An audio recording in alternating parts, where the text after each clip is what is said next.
angular deviation produced by a prism when a ray of light gets refracted through the prism.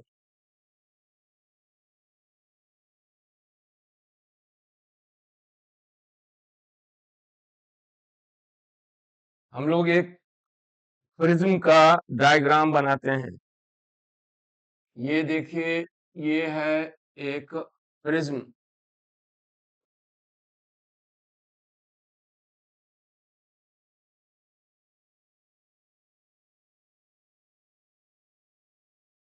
ये ए, B और सी, A B और ए सी refracting planes हैं जो refract करेगी light को।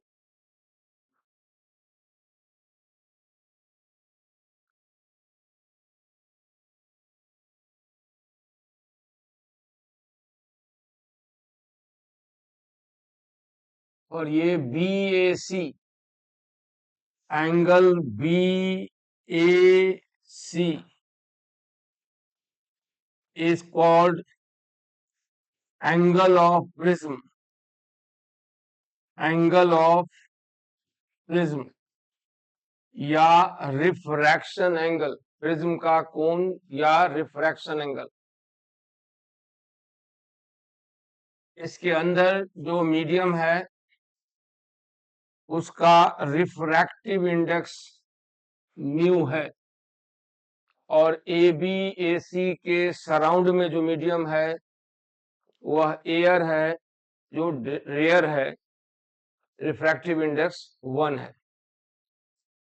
यहाँ सोर्स से मोनोक्रोमेटिक सोर्स ले रहे हैं, सिंगल फ्रीक्वेंसी वाले, एक narrow beam of light incident कराते हैं। S is the source of monochromatic light, और ये इंसिडेंट हो रही है इस पॉइंट पर। उस पॉइंट का नाम देते हैं A1, नहीं उसका नाम देते हैं B1।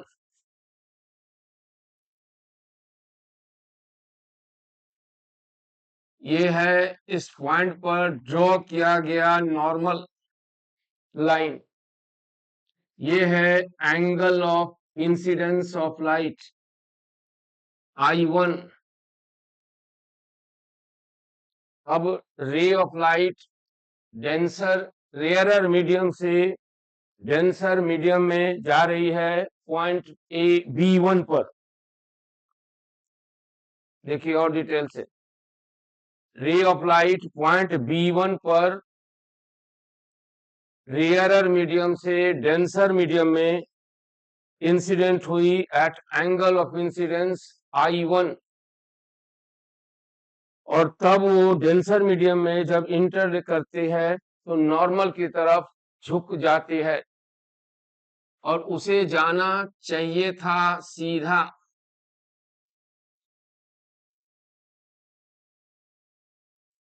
इस लाइन में जाना चाहिए था लेकिन जाएगा नहीं, और यहां ये डेविएट होकर ये डायरेक्शन पकड़ता है। ये एंगल नॉर्मल से जो बन रहा है इसे हम नाम दे रहे हैं R1। R1 is angle of refraction, और ये डॉटेड लाइन है जिसमें उस लाइट को सीधा जाना था जब ये प्रिज्म यहां नहीं होता, इसलिए इसका डेविएशन हो गया Δ1। अब लाइट का इंसिडेंस हो रहा है इस पॉइंट पर, इस पॉइंट पर C पर, पॉइंट C पर लाइट का इंसिडेंस हो रहा है। ठीक है, C दिखा रहे हैं। और फिर यहां एक ड्रॉ करते हैं नॉर्मल।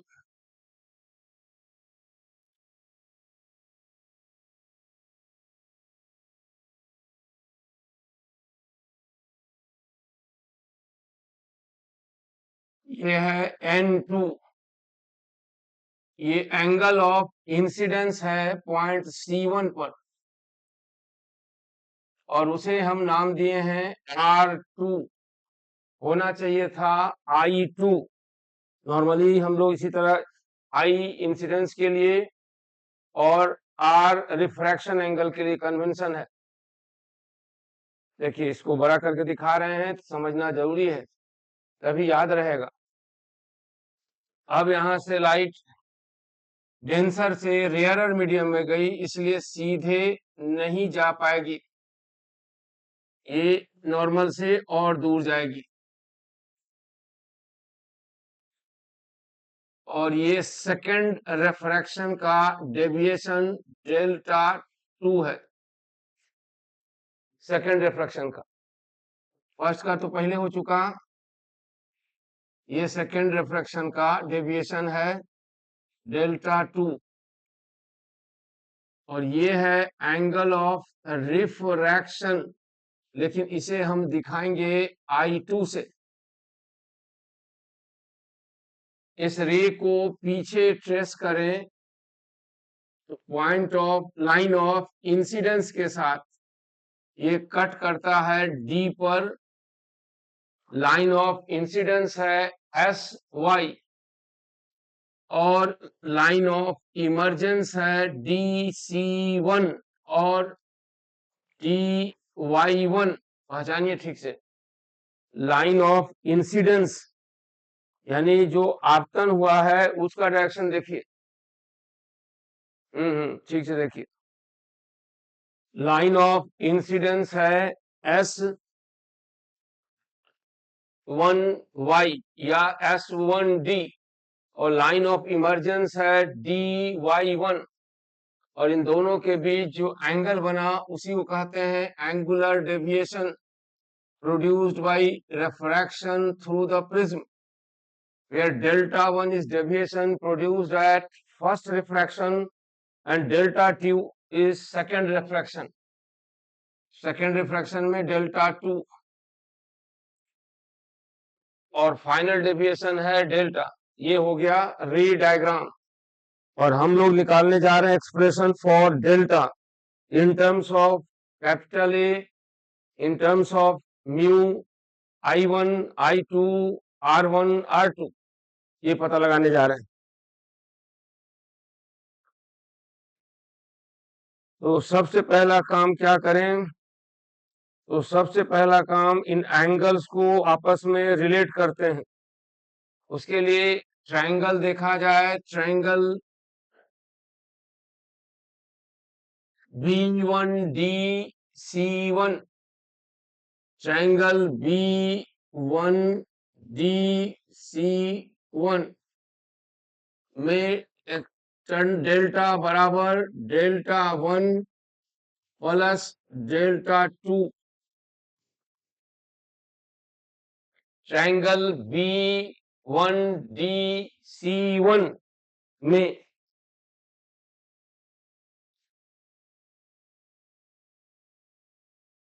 देखिए, ट्रायंगल B1DC1 में डेल्टा 1 और प्लस डेल्टा 2 इज डेल्टा। सबसे पहले एक रिलेशन ये लाए।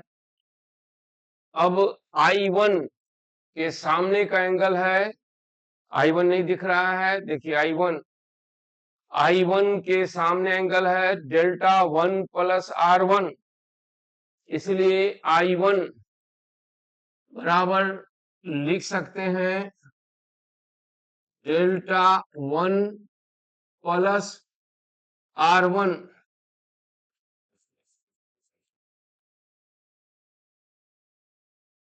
लिख सकते हैं।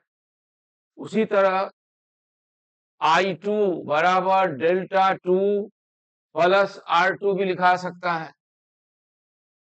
R2 बराबर डेल्टा 2 प्लस R2 लिखा जा सकता है। अब इन दोनों को अगर ऐड करें तो डेल्टा बिकम्स इक्वल टू, इन दोनों को ऐड करके इक्वेशन 1 का यूज करें तो delta becomes equal to I1 plus I2 minus R1 plus R2।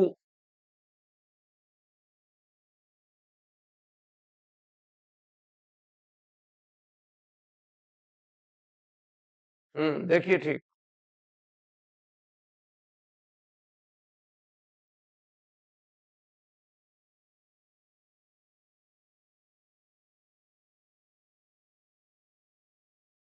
ये एंगल और सामने एंगल है कैपिटल ए। ये एंगल लिखा जा सकता है pi minus R1 plus R2। अब देखिए B1 A C1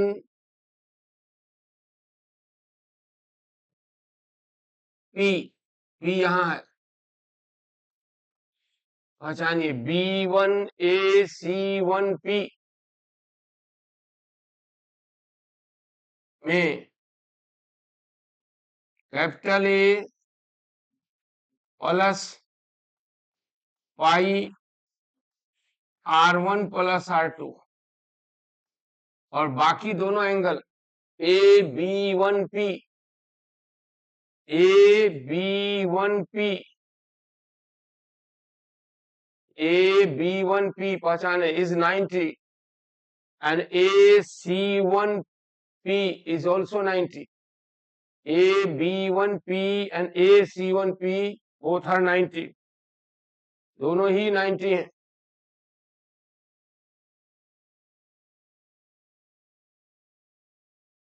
इसलिए यहां लिखेंगे पाई और ये बराबर लिखा जाएगा 2 पाई। इसमें इस इक्वेशन से हमें पता चल गया A is equal to R1 plus R2। अब यहां हम लोग इसको अप्लाई कर देते हैं और I1 प्लस I2 बराबर लिख सकते हैं delta plus R1 plus R2 या I1 plus I2 equal to delta plus A और साथ ही A equal to R1 plus R2। ये इक्वेशन का इस्तेमाल कर रहे हैं।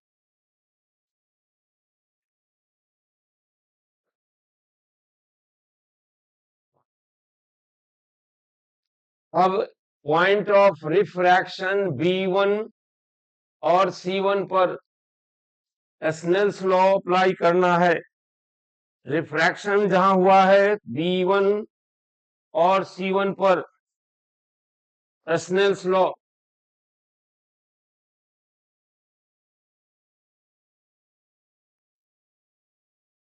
at B1 applying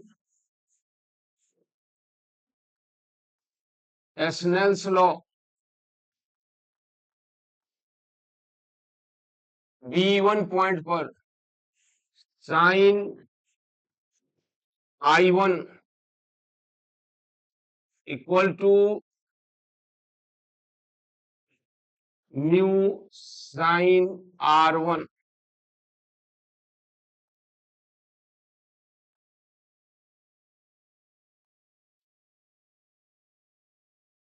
और C1 पर sign R2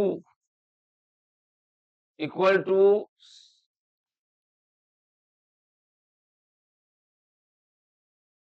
sign I2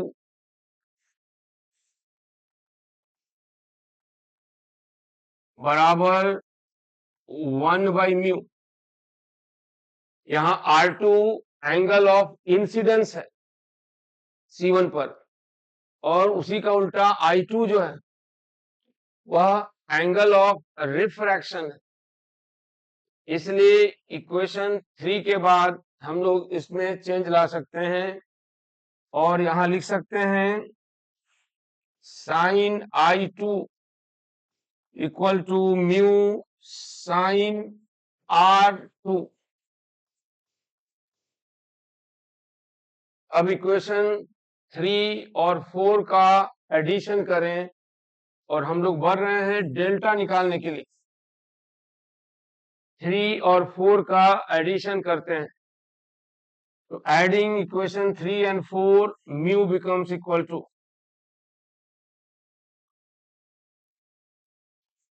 sign I1 plus sine I2 divided by sine R1 plus sine R2।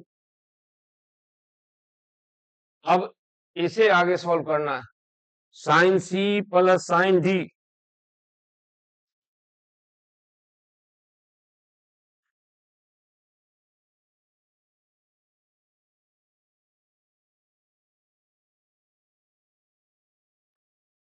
चलिए निकालते हैं, ये हो जाएगा साइन C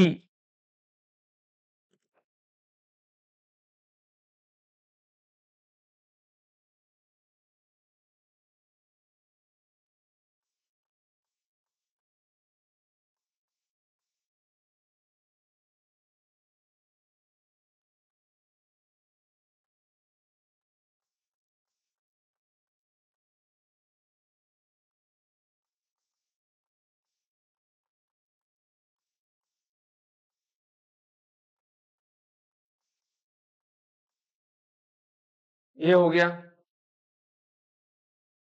अब I1 plus I2 is delta plus A।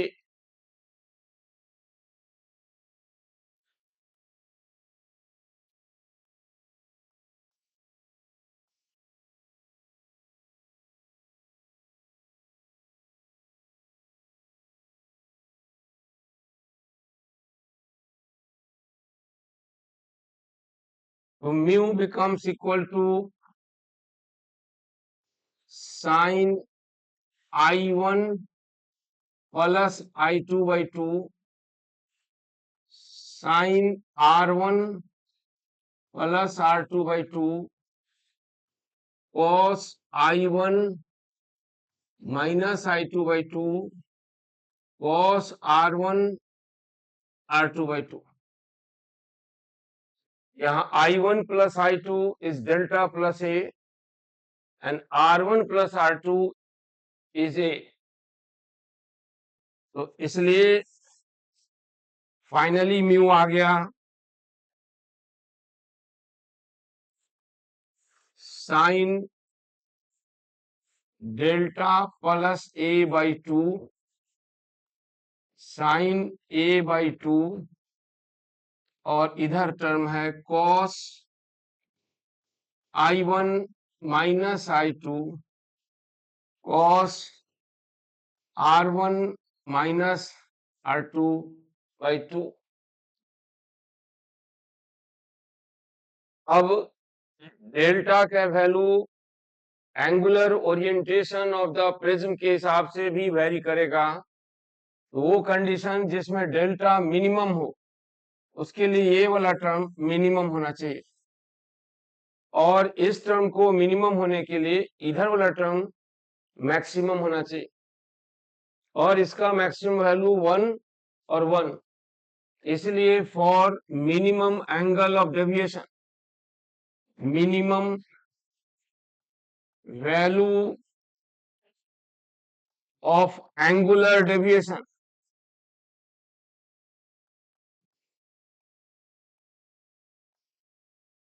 ये टर्म मैक्सिमम हो, ये मिनिमम हो, इसके लिए मैक्सिमम। तो cos I1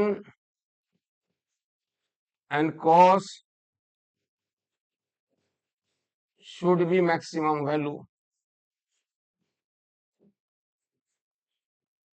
और जब ये मैक्सिमम होगा तो म्यू बराबर हो जाएगा sine delta minimum a/2 and sin a/2।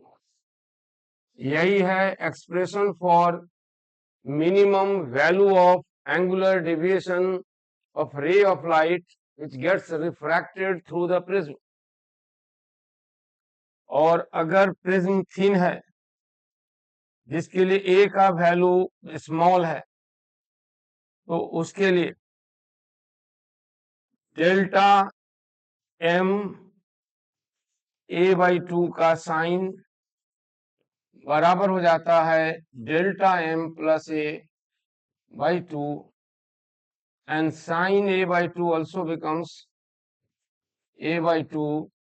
तब डेल्टा मिनिमम बराबर हो जाएगा a म्यू माइनस 1। ये है derivation for expression of minimum value of angular deviation of ray of light which gets refracted through a prism whose refractive index is mu and angle of refraction is capital A।